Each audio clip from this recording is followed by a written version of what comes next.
Many new immigrant parents are often concerned about choosing a good district for their children.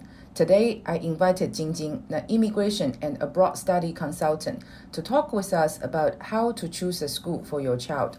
Hi everyone, I am Priscilla and I am a real estate broker in the Greater Toronto area. Hello everyone, I am Jingjing.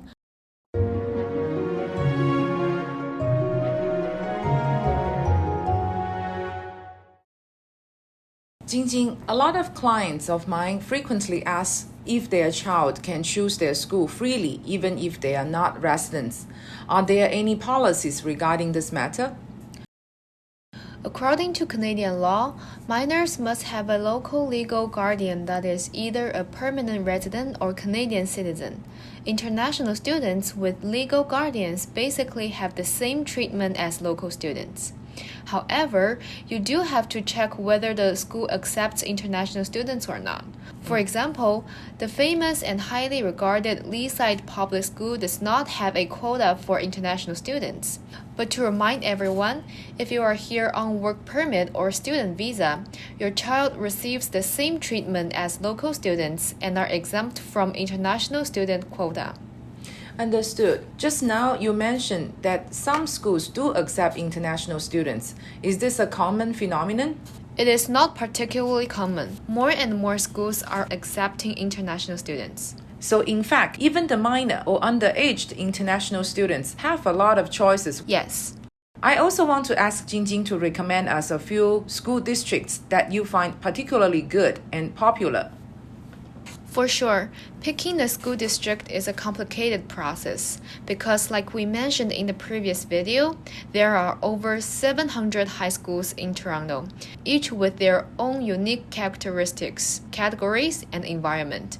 I will introduce the three most representative school districts today, all of which are ranked very high on the Fraser Institute school ranking and located in good areas with relatively higher income demographics. The first one is the traditional wealthy area, which is the Yonge Eglinton area in Midtown Toronto. Example districts include Bridle Path and Forest Hill. These are the traditional, classic elite schools. Yes. This is quite understandable.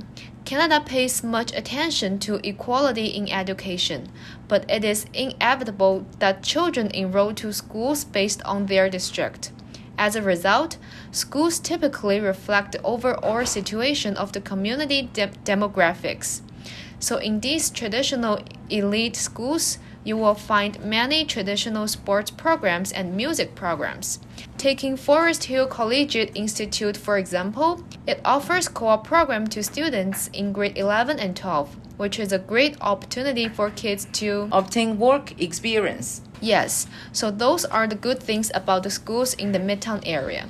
Another very popular area among us Chinese people is the Central Markham area. Markham is a relatively new area and popular among the middle class. All its facilities and the structures are quite new and convenient in all aspects. For example, in the Buttonville area of Markham, there is a Buttonville Public School. Students that graduated from the school can directly enroll in Unionville High School. Buttonville Public School itself is a very good school. If I recall correctly, its Fraser rating is around 8.8. Its reputation and overall environment are very good in all aspects. The community's demographic consists mostly of middle-class families and up.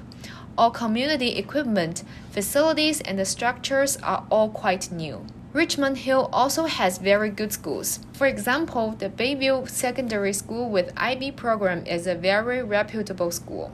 The area also has a very nice residential environment. Understood. There are many more good school districts options. The most important thing is that it fits the children's own preference and situation. Jingjing, you mentioned several times that a school's ranking is highly correlated to the community's residence composition. Can I understand it as that Canada is quite different from China in this aspect? The government does not get too involved in designing and building a school district. Good districts naturally form based on the community's demographics. Yes, I think it can be understood that way. But the government has also made a lot of efforts in the hope of equality of education.